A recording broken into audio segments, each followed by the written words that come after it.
Eilen saimme vietyä loppuun Jaakobin lähde- ja kaivotarkastelun ja sitten siirryimme jo toiseenkin, joka oli se kallio, joka Israelin korpivaellusmatkaajia seurasi ja jonka vettä saamiseksi ensin tuli lyödä ja tämä kallio halkesi ja antoi sitten vettä. Ja toisen kerran, kun vettä tarvittiin siitä kalliosta, niin oli määrä vain puhua tälle kalliolle. Ja me näimme siinä sen yhtäläisyyden Jeesukseen, että Jeesus ristillä tuli taivaallisena vettä antavana kalliona lyödyksi, ja hän halkesi, hän särkyi, hän murtui, niin kuin leipä murrettiin, niin kuin esirippu repesi kahtia, ja niin hän taivaallisena kalliona halkesi, ja elämän veden virrat puhkesivat hänessä. Sen jälkeen hän vain yhden kerran kärsi, vain kerran Jumalan sauva löi häntä ristillä, ja tämän jälkeen me saamme vettä, niin kuin ensimmäisenä helluntaina ja tänäkin päivänä, kun me puhumme ja kun me rukoilemme ja kun me anomme, niin hän avautuu meille elämän virraksi ja elämän lähteeksi. Ja me jatkamme tämän kallion tarkastelua vielä hetken ja avaamme toisen kertomuksen tästä kalliosta, toisen Mooseksen kirjan luvun 32. Koskien tätä Horebin vuorella juoksevaa puroa, nopeuttaakseni asian esittämistä, niin kerron alkuun siitä hiukan omin sanoin, niin ei tarvitse niin pitkiä pätkiä sitten lukea. Mutta ne on siellä luvussa 32, toista Mooseksen kirjaa. Mooseksen ollessa vuorella vastaanottamassa niitä kahta lain taulua, hän taisi olla siellä Joosuankin kanssa, ainakin Joosua oli osittain matkalla mukana, niin Aaron suostui tekemään kansan vaatimuksesta kultaisen vasikan. Kansa lähti epäilemään, että Mooses on jäänyt sinne vuorelle, tuleeko hän sieltä takaisinkaan, ja heille tuli ajatus, että tehdään Jumala, tehdään kultainen vasikka, ja Aaron suostui tämän tekemään, ja he alkoivat palvoa ja juhlimaan tämän vasikan ympärillä. Jumala sanoi Moosekselle, että mene kiireesti sinne alas, että nyt minä olen julmistunut, kun kansa on hyljännyt minut ja tehnyt itsellensä epäjumalan. Ja Herran käskystä Mooses tulee alas ja näkee sen kultaisen vasikan ja kansan karkeloimassa sen ympärillä. Ja tästä sitten jatkamme pikkusen lukemalla eteenpäin. Toinen Mooses 32, ensin jae 20. Sen jälkeen hän, eli Mooses, otti vasikan, jonka he olivat tehneet, poltti sen tulessa ja rouhensi sen hienoksi ja hajotti veteen ja juotti sen israelilaisilla, jakeesta 25 eteenpäin. Kun Mooses näki, että kansa oli kurittomuuden vallassa, koska Aaron oli päästänyt heidät kurittomuuden valtaan vahingon iloksi heidän vihollisillensa, niin Mooses seisahtui leirin portille ja huusi: "Joka on Herran oma, se tulkoo minun luokseni." Silloin kokoontuivat hänen luoksensa kaikki leeviläiset. Ja hän sanoi heille: "Näin sanoo Herra, Israelin Jumala. Jokainen sitokoon miekkansa vyölleen, käyköön sitten edestakaisin leirin halki portista porttiin, ja tappakaa jokainen, olkoon vaikka oma veli, ystävä tai sukulainen." Niin leeviläiset tekivät Mooseksen käskyn mukaan, ja sinä päivänä kaatui kansaa noin 3000 miestä. Aika julmalta tuntuva kertomus, mutta katsomme tätä nyt hetken. Ensiksi Mooses kerrotaan, että hän poltti tämän kultaisen vasikan tulessa ja sen jälkeen hän rouhensi sen hienoksi kuin tuhkapöly ja hajoitti sen sitten veteen tämän poltetun tuhkapölyn, kultaisen vasikan tuhkapölyn. M.R. de Haan sanoo kirjassaan Veren kemia näin: tehtyjen kokeiden mukaan pölymäisen hieno kulta värjää veren punaiseksi. Vesi tulee värjää veren punaiseksi. Vesi tulee myrkyttömäksi ja pieneliöitä tappavaksi, ja se sopii erittäin hyvin Jeesuksen veren esikuvaksi. Näin sanoo M.R. de Haan kirjassaan Veren kemia. Siinä oli tämä väri ja sitten se desifioiva, puhdistava vaikutus, kun tuhka siroteltiin veteen ja se värjäsi sen veren punaiseksi. Toiseksi kysymme, mihinkä veteen Mooses heitti tämän verenpunaiseksi värjäävän kultaisen vasikan tuhkan. 5. Mooses 9:31 antaa vastauksen. Siinä sanotaan näin: sen tuhan minä heitin puroon, joka juoksi vuorelta. Elikkä Mooses heittää tämän hienoksi jauhetun kultaisen vasikan tuhkan siihen puroon, joka juoksi, näin asian ymmärrän, sauvalla halkaistusta Kristuskalliosta. Siitä kalliosta, jossa Israelin ja siitä virrasta, josta kansa oli juonut, josta eläimet olivat juonneet, joka piti heidän elämäänsä yllä. Siihen veteen, siihen virtaan hän heittää tämän tuhkan. Ja tämä tuhka värjäsi tämän virran veren punaiseksi, niin kuin de Haan kirjassaan kokeiden mukaan jälkeen sanoo. Ja nyt Kristuskalliosta virtaavassa virrassa oli vettä ja kuin verta. Siinä oli vettä ja kuin verta, aivan kuten Kristuksen kyljestä vuoti vesi ja veri hänen ristillä ollessaan, kun hänen kylkensä puhkaistiin. Kristuskalliosta vuoti nyt ikään kuin samanlaiset ainekset kuin itse Jeesuksesta, Kristuksesta, hänen ollessaan Golgatan ristillä. Kolmanneksi Mooses käski kaikkia juomaan tuosta vuorelta juoksevasta verenpunaiseksi värjäytyneestä purosta.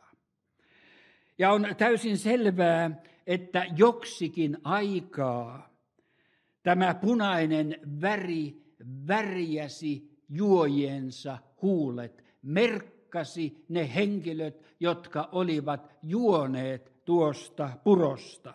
Se kiinnittyi heidän huuliinsa joksikin aikaa. Ja siitä näkyi, kuka on noudattanut sitä käskyä, jonka Mooses heille antoi. Jokaisen tulee juoda. Hän juotatti sen puron vettä israelilaisilla. Neljänneksi. Mooses kutsui leeviläiset miekkamiehet kulkemaan leirin portista porttiin, eli koko leirin kaikkien sieltä keskellä. Ja surmattavaksi tuli noin 3000 miestä. Nyt suuri kysymys kuuluu, mitenkä surmattavaksi joutuvat henkilöt valiutuivat. Joku sanoi kerran, kun tätä kysyin, joku sanoi, että no summassa ne löi, kuka sattui vastaan tulemaan. Mutta tämä ei sovi. Tähän on sanottava jyrkästi ei. Tämä ei sovi koskaan Jumalan periaatteisiin toimia näin.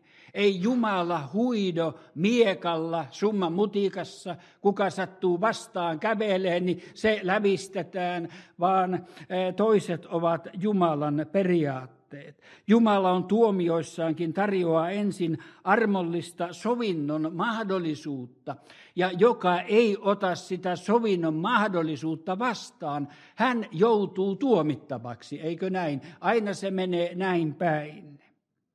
Ja tämän periaatteen vahvistaa vielä kertomus Hesekielin kirjasta, kun luemme, tuosta katson, se on 9. luku, ja luemme sieltä jakeesta 4 eteenpäin. Siinä on pikkusen samantapainen tilanne päällä, Hesekiel 9 ja 4 eteenpäin. Ja Herra sanoi hänelle, kierrä kaupungin Jerusalemin läpi ja tee merkki niiden miesten otsiin, jotka huokaavat ja valittavat kaikkia kauhistuksia, mitä sen keskuudessa elää. Eli niiden miesten otsiin, jotka pyrkivät elämään vanhurskaasti ja pyhää elämää, eivätkä antautuneet synnin harjoitukseen, niin kuin monet toiset.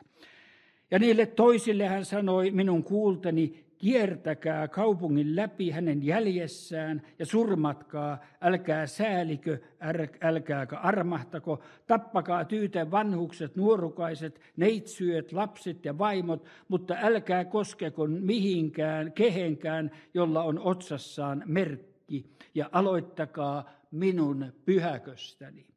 Kun tässä Hesekielin näyssä tuli surmata tottelemattomat ihmiset pois, niin ne, jotka palvelivat Herraa, jotka halusivat elää Herran ohjeiden mukaan, heidän otsaansa tehtiin merkki. Ja alkukieli sanoi, että se oli tav-merkki, joka oli alun pitäen ristin muotoinen merkki. Eli heidän otsaansa tehtiin ristin muotoinen merkki. Ja sen jälkeen nämä miekkamiehet lähtivät kiertämään ja he surmasivat jokaisen, jonka otsassa ei ollut tätä ristin merkkiä. Kaikki muut he surmasivat. No tästä ei ole enää kuin kukon askel soveltaa tätä periaatetta tähän Mooseksen aikaiseen kertomukseen. Kun nämä leeviläiset kulkivat, he tarkastivat, kenellä on veren merkki tai se punainen merkki huulissaan, kuka on totellut sitä käskyä, jokaisen tulee juoda tästä purosta. He katsoivat heidän huuliansa, ja jolla tätä merkkiä ei ollut, kävi niin kuin tässä Hesekielin kirjassa, heidät surmattiin. Ja sieltä löytyy noin 3000 uppiniskaista henkilöä, ja he saivat syntiensä ja tottelemattomuuksiensa mukaisen palkan. Mutta kukaan, jolla oli merkki, ei varmasti surmattu. Muistat Egyptissä, surman enkeli löi jokaisen kuoliaaksi, jonka edestä pääsiäiskaritsan veri ei ollut vuotanut, ja jonka kodin oven pihtipielissä ei ollut veren merkkiä. Mutta kun minä näen veren, sanoi Herra, minä kuljen sen paikan ohitse. Mutta jos minä en näe veren merkkiä, niin surman enkeli tulee ja miekalla surmaa. Ja näin se oli tuossa Mooseksenkin tapauksessa. Kun merkki näkyi, elämä säästyi. No mites oli Raahabin kodissa? Jollet sinä sidot tätä punaista nauhaa ikkunaasi, mistä meidät laskit alas, ja jolle me emme sitä sinä päivänä näe, kun me tulemme tätä Jerikoa tuhoamaan. Jos emme me näe, niin sinun huoneessa olevat kaikki kuolevat samalla tavalla, niin kuin muutkin jerikolaiset. Mutta kuka vain on sinun huoneessasi, jos se punainen nauha, verenpunainen nauha näkyy siinä ikkunassa, heidän elämänsä säästetään. Heidän elämänsä säästetään. Ja juuri näin täytyy olla tämän kultaisen vasikkakertomuksenkin jälkiselvittelystä.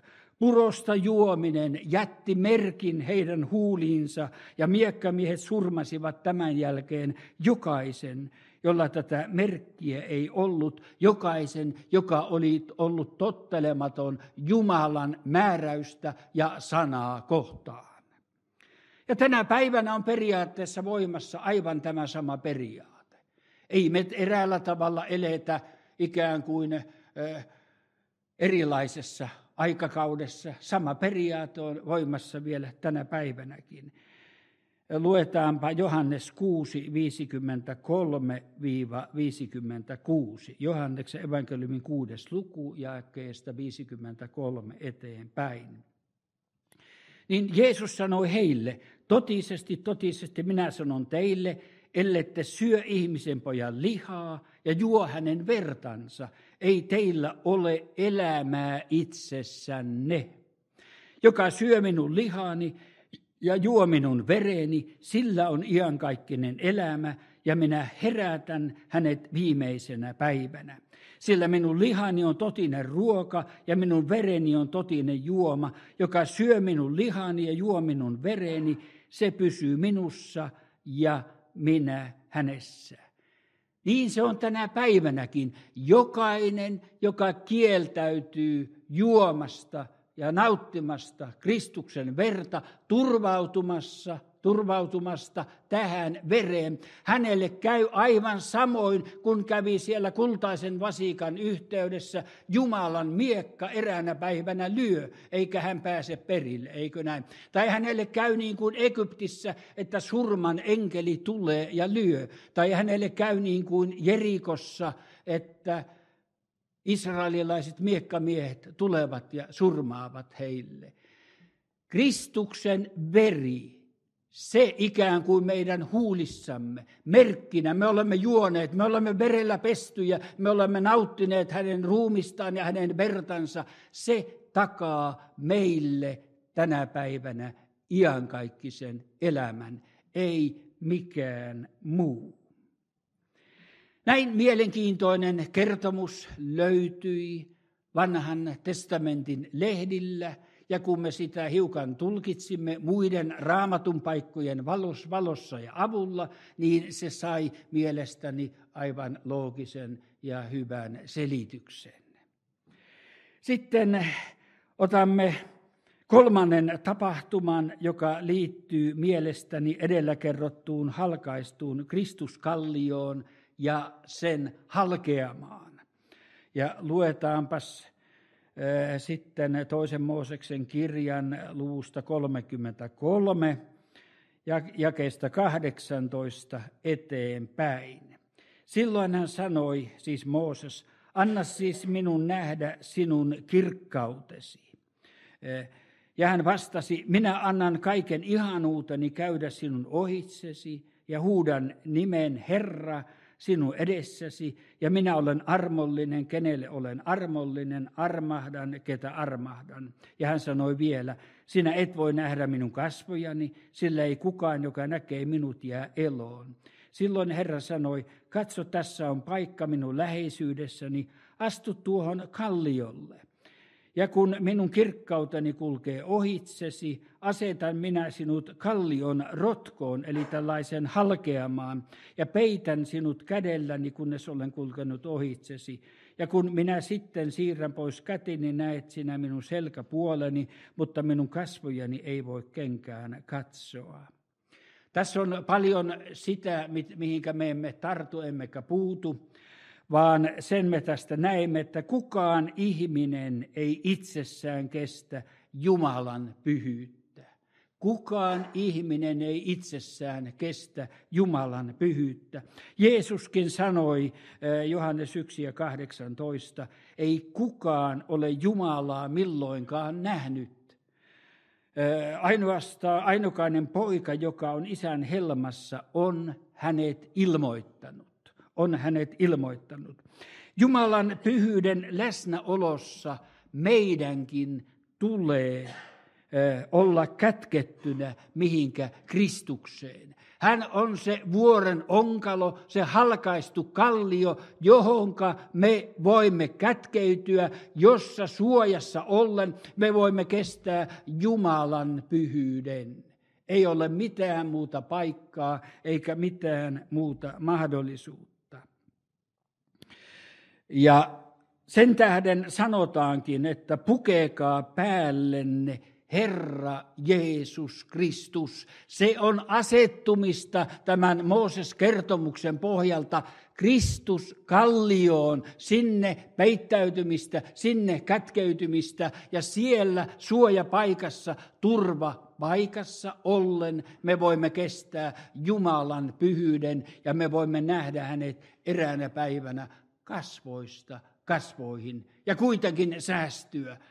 kuitenkin säästyä miltään tuomiolta tai kuolemalta. Ja sitten sanotaan vielä, että sillä kaikki, jotka olette Kristukseen kastetut, olette Kristuksen päällenne pukeneet. Tämä on sitä Kristukseen kätkeytymistä ja hänet päällensä pukeneena, häneen kätkeytyneenä, hänessä ollen me kestämme Jumalankin pyhyyden. Mitään muuta paikkaa ja mahdollista ei ole. Paavali sanoikin näin, sillä hänessä me elämme ja liikumme ja olemme, eli Kristuksessa. Apostolit 17:28. Ja edelleen hän sanoo Kolossalaisten 3:3. Teidän elämisenne on kätkettynä Kristuksen kanssa Jumalassa. Kätkettynä Kristuksen kanssa Jumalassa. Niin kuin Mooses tuli kätketyksi siihen Kristuskallion halkeamaan ja hän kesti Jumalan läsnäolon ja Jumalan ohi kulkemisen, niin mekin voimme olla kätkettyjä Jeesukseen, Kristukseen. Erässä laulussa me laulamme suojakallioni aine. Sinä Jeesus olet vain. Ja se on totta. Hän on meidän turvapaikkamme. Hän on meidän suojamme. Häneen kätkeytymällä, hänessä olemalla me kestämme Jumalan pyhyyden tässä ajassa ja kerran Kristuksen luokse taivaaseen, Isänkin luokse mennessämme. No nyt on sitten aika siirtyä Raamattuviikon 3. tutkimuskohteeseen, ja tämä on Jordan virta. Olemme käsitelleet nyt kaksi näitä virtoja ja lähteitä. Ensimmäinen oli se Jaakobin kaivo ja lähde, ja sitten toinen oli tämä halkaistusta kalliosta vuotava lähde ja virta. Ja nyt sitten on 3. Jordan virta. Jordan saa alkunsa tämän alueen korkeimmalta vuorelta, eli Hermon vuoren rinteeltä. Ja siellä rinnelähteitä on itse asiassa 3 kappaletta. Niistä 3 rinnelähteestä, jotka ovat siellä Hermonin vuoren juurella, niistä Jordanin vedet saavat alkunsa. Ja sitten lisäksi tulee vielä Hermonin rinteille sataneen lumen sulamisvesistä, tulee sitten lisää vettä Jordaniin. Tämä on se alkulähteet siellä Hermonissa, siellä aivan pohjoisessa Israelin aluetta. Hermon merkitsee pyhä paikka. Ja se näyttää olleen sama vuori, jolla Jeesus kirkastui. Kun Raamattua lukee, niin siinä ympäristössä nähdään niistä paikoista, että hänen täytyy olla Hermon vuorella silloin, kun hän kirkastui. Mutta vaikka tämä Jordan lähtee liikkeelle sieltä ylhäältä, se virtaa alas maan alimpiin paikkoihin. Jordanin hauta vajoamaan noin 400 metriä merenpinnan alapuolelle. Sinne asti se virtaa. Se lähtee ylhäältä, mutta se koko ajan menee alaspäin ja se saavuttaa maapallon alimman paikan. Jordan merkitseekin alas virtaava, laskeutuva ja putoava. Ja sen rinteillä olevista alkulähteistä putousta kertyy sinne kuolleen meren seutuville. Noin 550-900 metriä riippuu mistä näistä 3 lähteestä sitten matkaa mitataan, korkeuseroa mitataan. Jordan onkin sopiva, näistä syistä sopiva kuva Jumalan virrasta. Jordan on sopiva kuva Jumalan virrasta, koska Jumalan virtahan saa alkuunsa ylhäältä, pyhästä paikasta, eli se Hermonhan oli pyhä paikka nimeltään, ja sieltä Jordan virta saa alkunsa. Jumalan virta saa alkunsa Jumalan vuorelta, Jumalan ja Karitsan valtaistuimelta, näinhän Raamattu ilmoittaa. Jossa kaikki 3, sekä Isä, Poika että Pyhä Henki, ovat elämän lähteitä ja elämän antajia. Niin kuin Jordanilla on 3 päälähdettä, niin jumalallisella virrallakin on 3 päälähdettä: Isä, Poika ja Pyhä Henki. Ja ne ovat siellä korkealla, pyhällä vuorella, siellä Jumalan valtaistuimelta. Sieltä se virta lähtee, eikö näin? Mutta Kristuksen lihaksi tulemisessa ja erityisesti hänen ristin työssään tämä Jumalan virta laskeutui alas meidän ihmisten tasolle. Meitä ei olisi hyödyttänyt se Jumalan virta siellä Jumalan taivaassa, Jumalan valtaistuimella, vaikka siellä olisi minkälaisia virtoja ollut. Me emme olisi yltäneet sinne, me emme olisi pystyneet astumaan siihen virtaan. Sen täytyy tulla alas meidän luoksemme, miten alhaalla meistä kukin sitten elämässämme onkaan. Sen täytyy tulla alas. Ja Kristuksessa Jumalan virta tuli alas meidän ihmisten tasolle ja ihmisten keskelle. Ja hänessä Jumalan virta, elävän veden ja pelastuksen lähteenä ja virtana, lähteenä syntiä saastaisuutta vastaan avautui. Ja tätä hänessä laskeutuvaa Jumalan virtaa havainnollistaakin se, että Hermonilta, kirkastusvuorelta lähdettyään, Jeesus vähän niin kuin myötäili tätä Jordan virtaa. Meni aina sieltä korkealta, hän lähti ja hän meni aina alaspäin, alaspäin, alaspäin, alaspäin. Ja eräänä päivänä hän oli siellä kuolleen meren pohjoispäässä siinä Jerikon kohtaalla.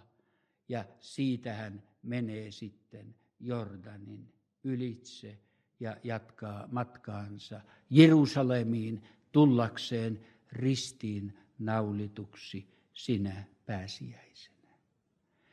Niin kuin Jordan lähti sieltä ylhäältä ja meni maan alimpiin paikkoihin, niin Jeesuskin vaelsi aivan fyysisesti sieltä Hermon vuorelta, sen huipulta, ja hän vaelsi maan alimpiin paikkoihin osoittaakseen, havainnollistaakseen Jumalan virta, vaikka se lähtee korkealta, niin se saavuttaa alhaallakin olevan ihmisen. Eikö näin? Se on se suuri ilosanoma.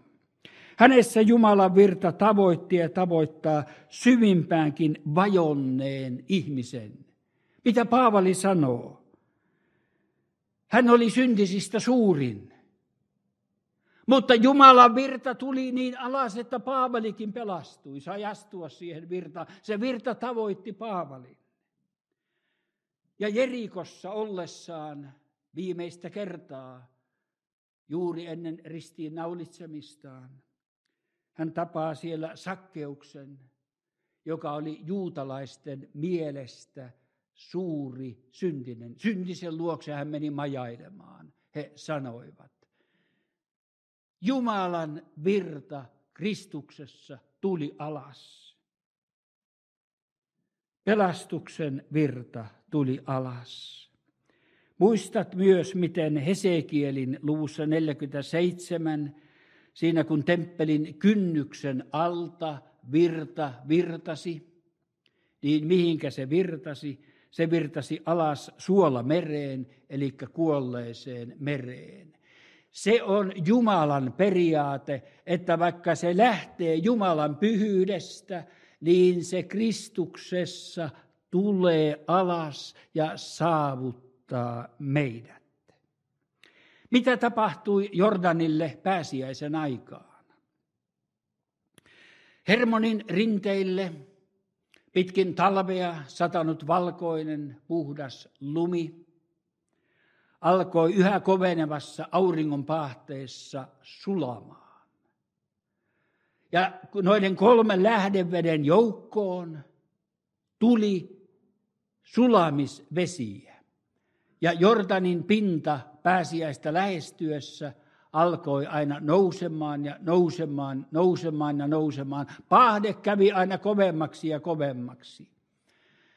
Ja tietävät sanoa, että Jordan virta nousi pääsiäiseen mennessä sen pinta noin 3 metriä. Niin paljon tuli niitä sulamisvesiä. Se tulvi yli kaikkien äyräidensä, niin kuin Raamattukin osoittaa. Kun tähän liittyen, tähän valkoisen puhtaan lumen sulamiseen liittyen, Jesaja antaa kuin käden.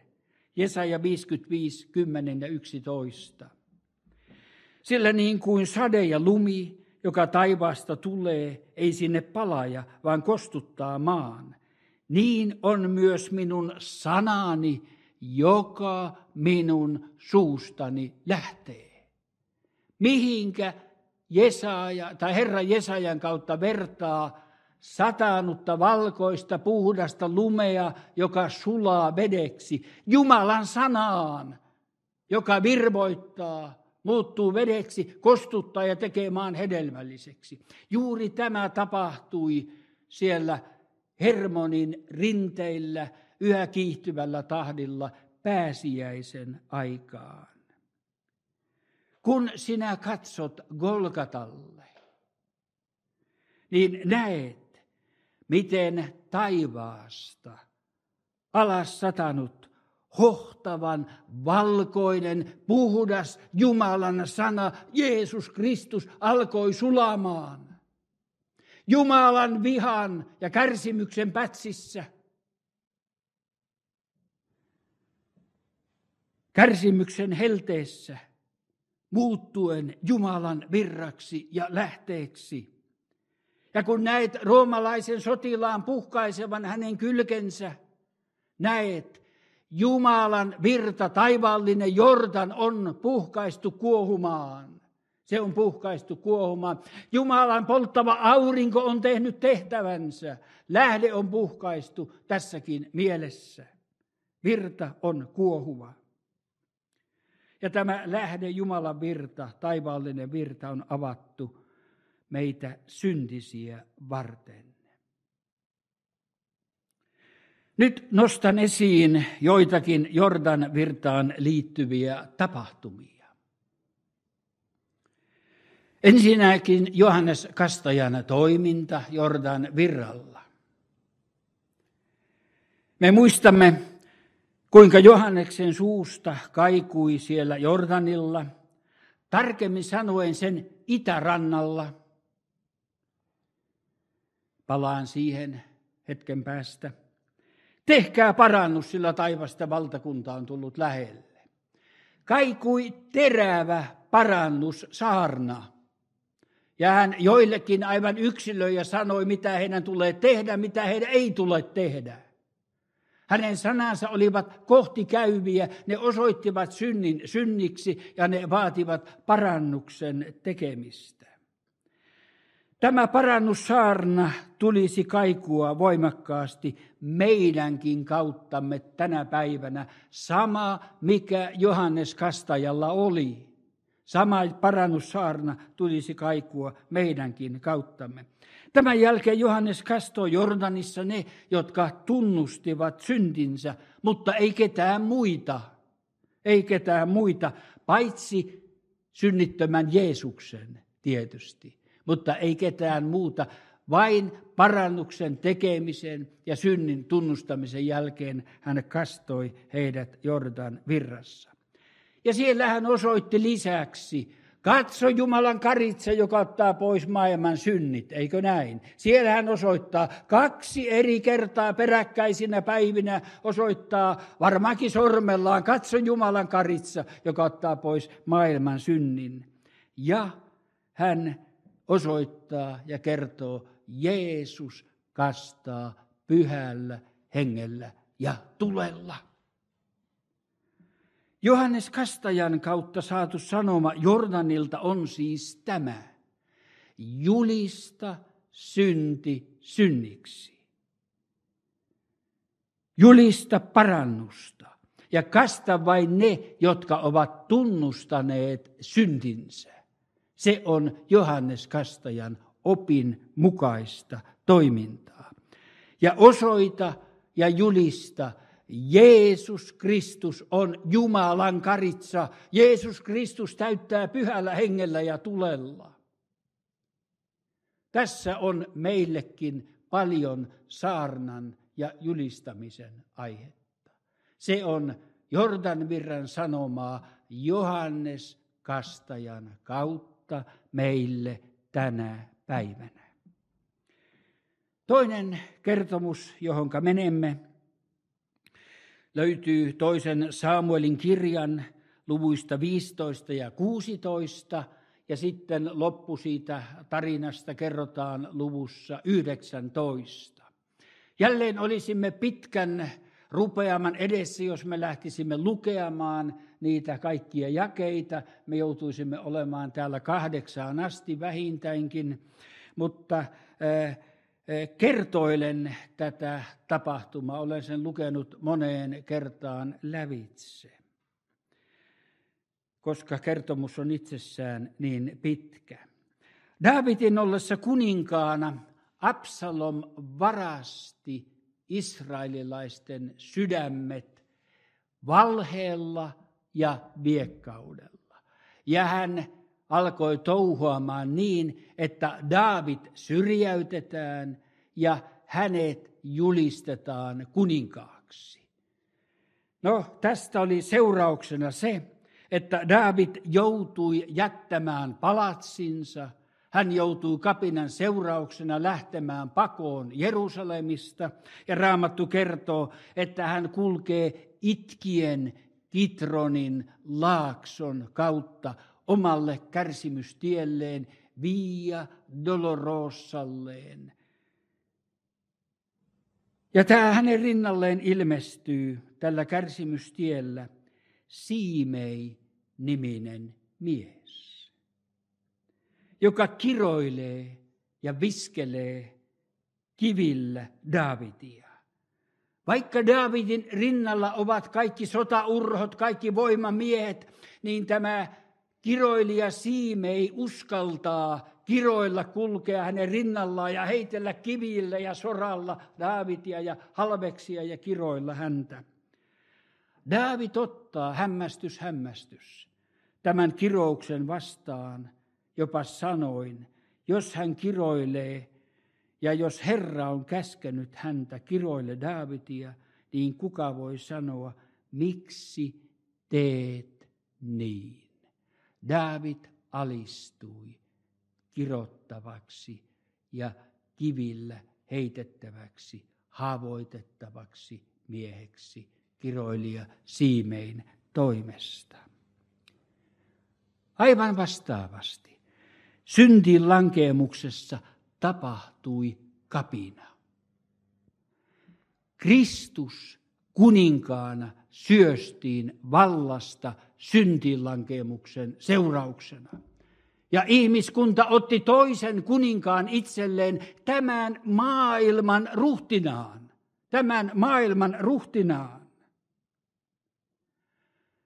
Ja tämä tragedia, mikä Edenin paratiisissa tapahtui, mikä on toistunut meidän jokaisen kohdallamme erään kerran, se ajoi Jeesuksen Kristuksen kärsimystielleen. Se ajoi hänet kulkemaan Kitronin puron kautta Getsemaneen, kulkemaan Getsemanesta Golgatalle itkien, vaikerroiden, kipua ja tuskaa tuntien. Meidän siimeiden kirous saavutti hänet. Herrahan heitti hänen päällensä meidän syntivelkamme, eikö näin? Meidän kirouksemme saavutti hänet ja hän alistui ja otti sen päällensä. Hän antoi tulla sen. Hän ei varjellut itseänsä puhtaana. Aivan niin kuin Daavid sanoi, jos Herra on käskenyt häntä kiroilemaan, niin antakaa hänen kiroilla. Se oli kuin ennakkomieliala Jeesuksen Kristuksesta. Hän otti meidän syntimme vapaaehtoisesti päällensä kannettavakseen.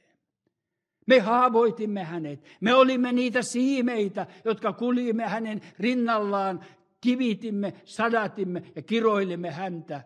Hän tuli synnyksi ja kiroukseksi meidän tähtemme ja meidän edestämme. Tapahtui esikuvien täyttymys. Se, mitä siimeinä Daavidin kertomuksessa on kerrottu, se toteutui vielä karmeammalla tavalla Jeesuksen ja meidän ihmisten kertomuksessa. Palataan Siimei-kertomukseen.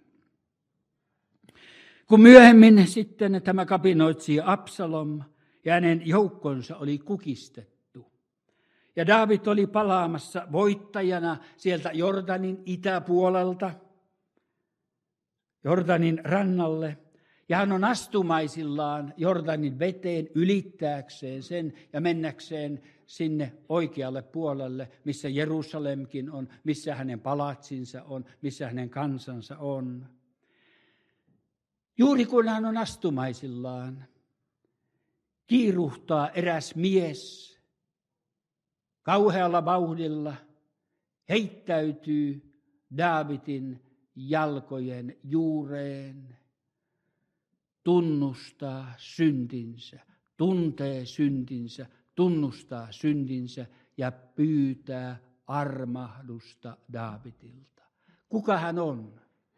Hän on se Siimei, joka vähän aikaisemmin oli kiroillut Daavidia. Nyt hän oli tullut synnin tuntoon. Hän tulee Daavidin jalkojen juureen, polvistuu, kumartuu ja pyytää armahdusta. Ja eihän Daavid voinut olla muuta tekemättä kuin antamalla anteeksi hänelle, armahtamalla hänet ja vakuuttamalla, sinä et Siimei kuole, minä armahdan sinut. Ja tämän jälkeen, kun Daavid sitten astuu Jordaniin, on selvä, Siimei astuu Daavidia seuraten, ikään kuin Daavidin askelissa sitten Jordan virtaan.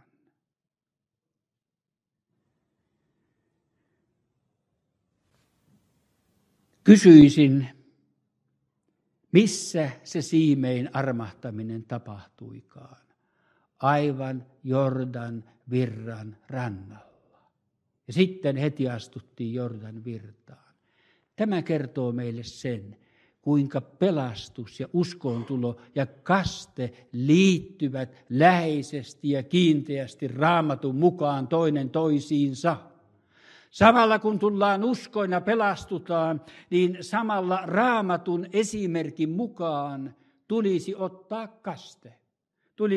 kaste. Kun on saatu armahdus, kun on meidät julistettu syyttömäksi, meidän, jotka syntitunnossamme kipuilimme, Jumala on armahtanut meitä. Joka uskoo ja kastetaan, se pelastuu. Ja vielä osuvammin sanoo apostolit 22:16. Ja nyt mitä viivyttelet? Nouse, huuda avuksi hänen nimeänsä, anna kastaa itsesi ja pestä pois syntisi.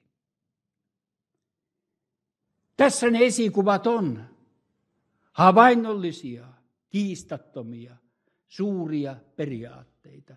Me emme voi sotia näitä vastaan. Nämä ovat aivan päivänselviä asioita.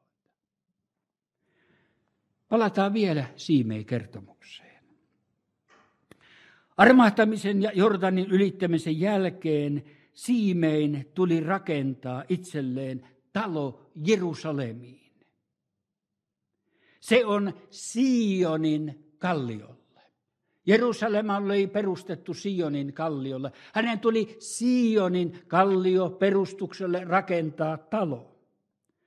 Ja hänelle sanottiin, Simei, niin kauan kun sinä elät ja asut siellä Jerusalemissa, siellä Sionin kallion perustalla, se armahdus, jonka Daavid sinulle antoi, se on voimassa sinun elämässäsi. Mutta sinä päivänä, jona sinä astut tältä kalliolta pois ja ylität Kidronin laakson, ja Kidronin laakso, se puro siinä oli sitten se raja, että jolloin Sion kalliolta astuttiin sitten toiselle kalliolle. Ei oltu enää sillä, missä piti olla, mihinkä talo piti rakentaa. Kuule, sinun armahduksesi lakkaa olemasta voimassa. Se on voimassa, se on ehdollinen, se on niin kauan voimassa, kun sinä olet siellä Jerusalemissa oikealla kallioperustuksella. Kun me tulimme uskoon, meidänkin elämässämme alkoi talon rakentaminen. Ja se tulisi rakentaa Kristuskalliolle. Muuta perustusta ei ole pantu kuin se, mikä pantu on, ja se on Jeesus Kristus, eikö näin? Viisas mies rakensi kalliolle, tyhmä rakensi hiekalle ja tulva tuli ja hiekalle tuleva talo sortui, mutta kalliolla rakennettu pystyi ja se pysyi pystyssä ja se kallio on Jeesus Kristus. Se on meidän Jerusalemimme, se on meidän Sionin kalliomme, johonka meidän elämämme tulee tukeutua ja perustua. Ja sanoisin näin. Meidän armahduksemme, syntiemme anteeksi antamus on voimassa niin kauan, kuin meidän elämämme lepää Kristuksen varassa ja me olemme Kristuskalliolla. Mutta jos me hänet hylkäämme, hänet jätämme, astumme hänestä pois, menemme hänen ulkopuolelleen, armahdus lakkaa olemasta voimassa. Me emme pääse perille, vaan meidän syyllisyytemme ja syntisyytemme palaa meille takaisin. Näin Raamattu opettaa ja näin Raamattu kertoo. Otetaan toinen kertomus sitten Jordanilta. Se liittyy Naimanin elämään. Olen puhunut täällä Pitallisen Naimanin puhdistumisesta. Katsoin muistiinpanojani tammikuussa 2014, tunti 3 minuuttia. Taidan nyt hiukan lyhentää sitä kertomusta, vai mitä? No ei siinä kaikki. Pidin siinä Naantalissa Raamattu viikon Naiman kertomuksesta, mutta ilmeisesti on viisasta vähän lyhentää, eikä ottaa sitä koko Raamattu viikon kertomusta tästä eteenpäin tähän iltaan.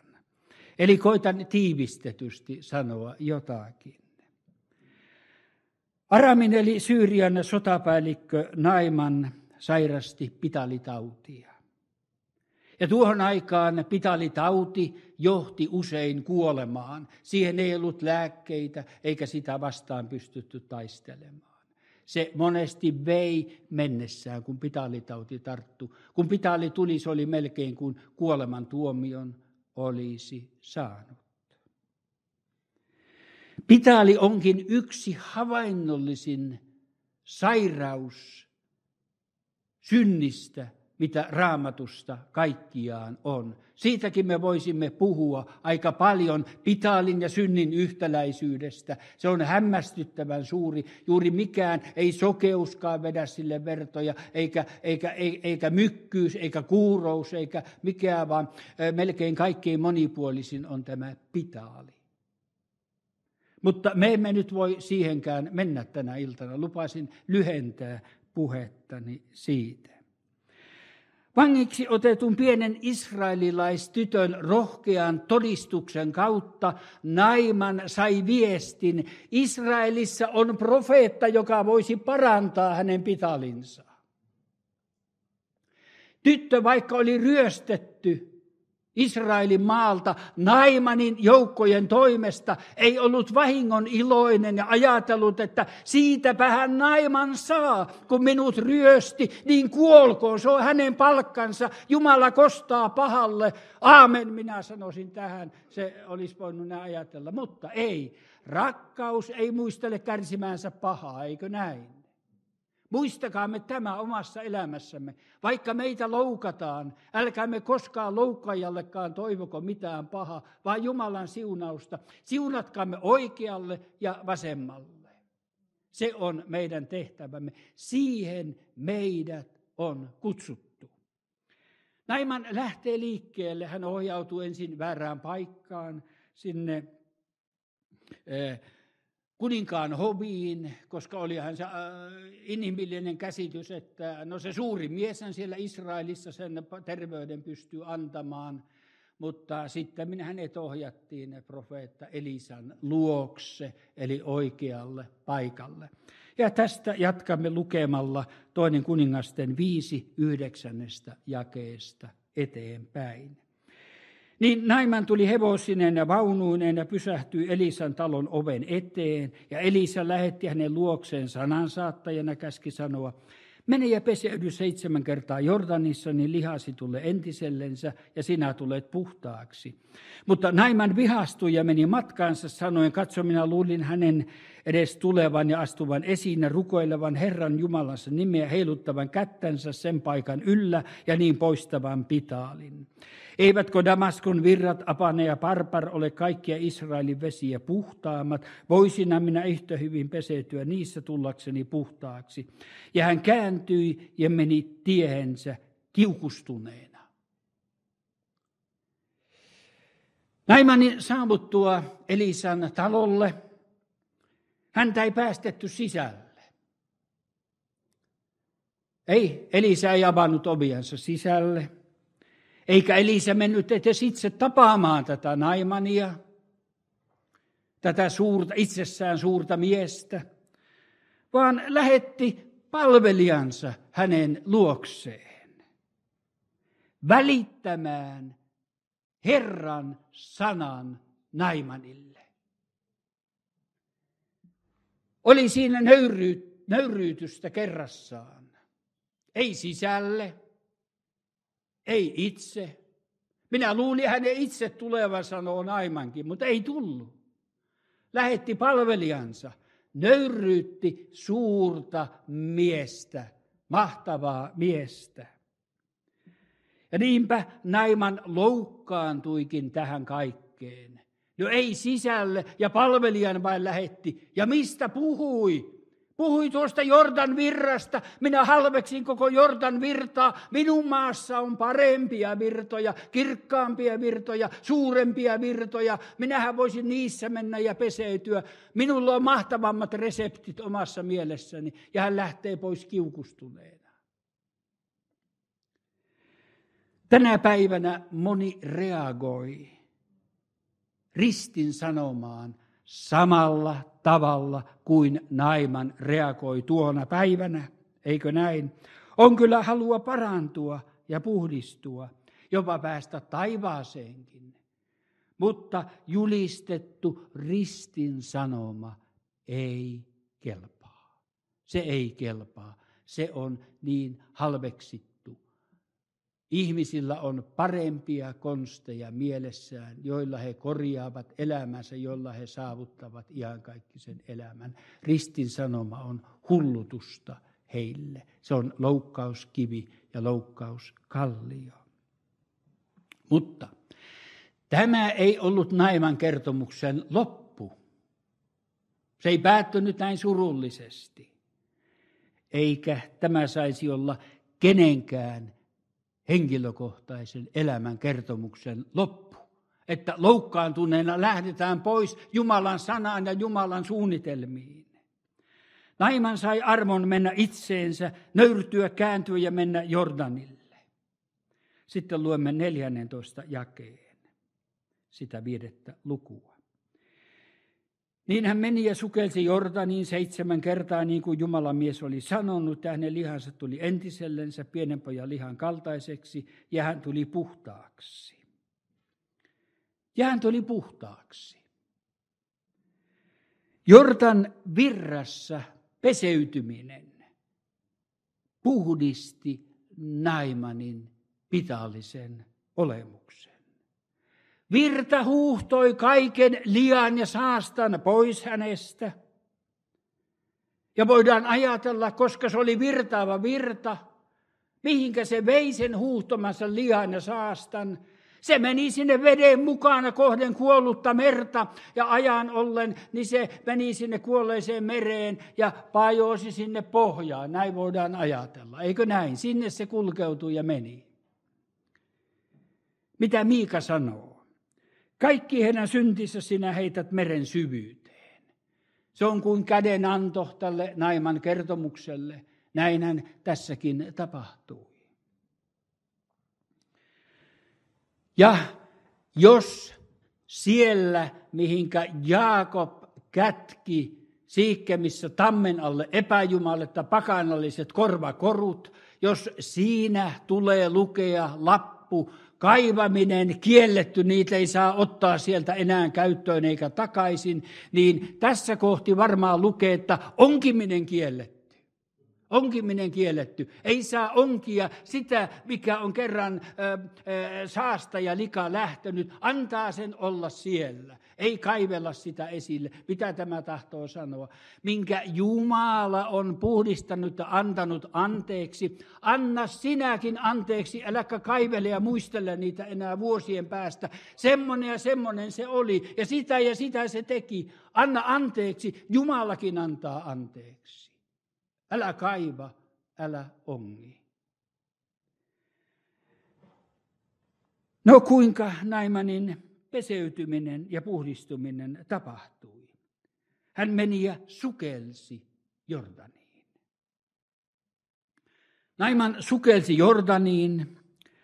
Vanhan testamentin kreikankielinen laitos, vanha testamentti on kirjoitettu hebreaksi, mutta siitä tehtiin ennen Jeesuksen aikaa kreikankielinen käännös, koska kaikki eivät enää sitä hebreaa ymmärtäneet.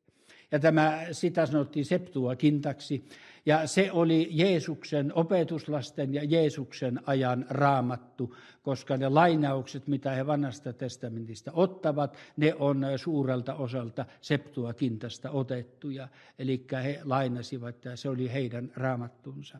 Siellä kreikan kielessä sanotaan tätä sukeltamista sanalla baptizo, ja se tarkoittaa upottaa. Ja no niin hän upottautuu, koska hän sukelsi, hän upottautuu ja niin se siihen kreikankieliseen vanhan testamentin kirjaan käännettiin. Ja Uusi testamentti käyttää tätä sanaa kasteesta puhuessaan. Kun kastetaan ihminen, se on baptizo, aivan sama mikä oli Naimanin sukeltamisen kanssa. Naimanin sukeltaminen Jordaniin osoittaa sen, että kun Uuden testamentin kaste tullaan kerran määrittelemään, se tulee olemaan sukelluskaste, se tulee olemaan kokonaan veden alle painamisen kaste. Senhän tämä esikuva selvästi sanoo. Se on hautaamista. Se on hautaamista. Ja 14. Ja hänen lihansa tuli entiselleen pienen pojan lihan kaltaiseksi. Puhdistumisen yhteydessä Naimanin vanhapitallinen liha muuttui pienen pojan lihan kaltaiseksi. Minä tykkään näistä sanoista, tästä ilmaisusta. Joku palvelijoista olisi voinut sanoa, kun Naiman oli sitten sieltä noussut ja hänen lihansa oli pienen pojan lihan kaltainen, että no on kyllä pienen pojan lihaa kahtonut, muistellut, että kuule, mulla on semmoinen pikkuinen pallero siellä kotona ja kuule, tämä on ihan yhtä pehmyttä, ihan semmoinen kuin pienen pojan liha, pienen pojan iho tuolla Naimanilla, ihme on tapahtunut. Ja joku toinen olisi voinut tulla ja sanoa, että se on kuule ihan kuin vasta syntyneen. Se oli ihan kuin vasta syntyneen. Kuule, meillä on kotona semmoinen 2-viikkoinen, että se on kuule ihan kuin vasta syntyneen. Että kyllä se on nyt näin tapahtunut. Kysyn, voiko vanhan testamentin lehdillä olla enää havainnollisempaa kuvaa uudesti syntymisestä kuin tämä? Uudesti syntymisestä kuin tämä. Vanhasta miehestä tulee kuin vasta syntynyt. Kun pienen pojan iho ja liha. Se on väkevä julistus uudesti syntymisestä, eikö näin? Kysytään vielä, missä se Naimanin pitallinen olemus oli. Näinkin päin voidaan kysyä.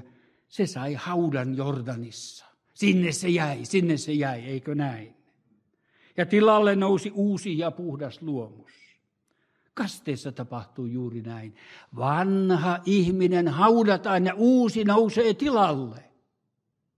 Vanha Naiman painuu sinne kastehautaan ja sieltä pienen pojan lihan kaltainen Naiman nousee ylös, eli uudesti syntynyt ihminen. Näin se vaan tapahtuu. Jäi 15. Sitten hän palasi Jumalan miehen luo ja hän ja koko hänen joukkonsa. Meni sisälle ja astui hänen eteensä ja sanoi, katso nyt minä tiedän, että ei Jumala ole missään muualla maan päällä kuin Israelissa. Ota siis vastaan jäähyväislahja palvelijaltasi. Sitten hän palasi Jumalan miehen luo, meni sisälle. Näetkö mikä ero? Pitaalista Naimania ei laskettu sisälle. Hänen täytyy olla ulkona.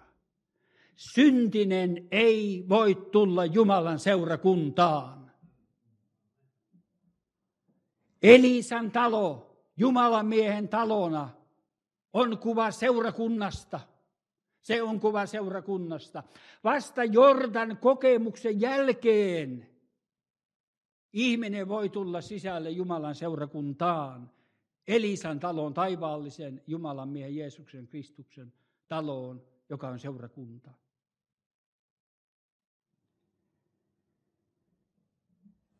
Nyt hänet toivotettiin tervetulleeksi. On se suuremmoinen muutos tapahtui siinä käytöksessä. Sitten, katso nyt minä tiedän, ettei Jumala ole missään muualla maan päällä kuin Israelissa. Naiman puhdistui Pitalistaan Jordanilla, mutta vielä suurempaa oli se, että hän tuli uskoon. Hän uudesti syntyi aivan aidosti ja oikeasti Jordanilla. Hän oppi tuntemaan Israelin Jumalan. Hän oli pakana jumaloiden palvelija, mutta nyt hän tuli tuntemaan Israelin Jumalan ja sanoi, että ei muuta Jumalaa olekaan kuin tämä Jumala. Tällainen on uudesti syntyminen. Siinä vanhat jumalat laitetaan pois ja tulee yksi Jumala, elävä Jumala ihmiselle. Tämä on uudesti syntymistä. Ota siis vastaan jäähyväislahja palvelijaltasi. Ja jakeessa 17 sanottiin sillä palvelijasi. Naimanen oli, niin kuin vielä muistat, armeijan komentaja, Syyrian armeijan komentaja. Hän oli tottunut vain yksisuuntaiseen poknieruuseen. Kaikki löivät luunsa kasaan hänen edessään. Kaikki puhuttelivat häntä herraksi, tuli mies mistä päin tahansa. Kaikki sanoivat herra Naiman ja niin edelleen. Herra kenraali, ehkä herra marsalkka tai mikä olikaan. Ennen Jordanin käyntiä palvelijan tuleminen oli halventava hänelle. Palvelija vain lähetti. Eikö hän tiennyt, kuinka suuri mies minä olen?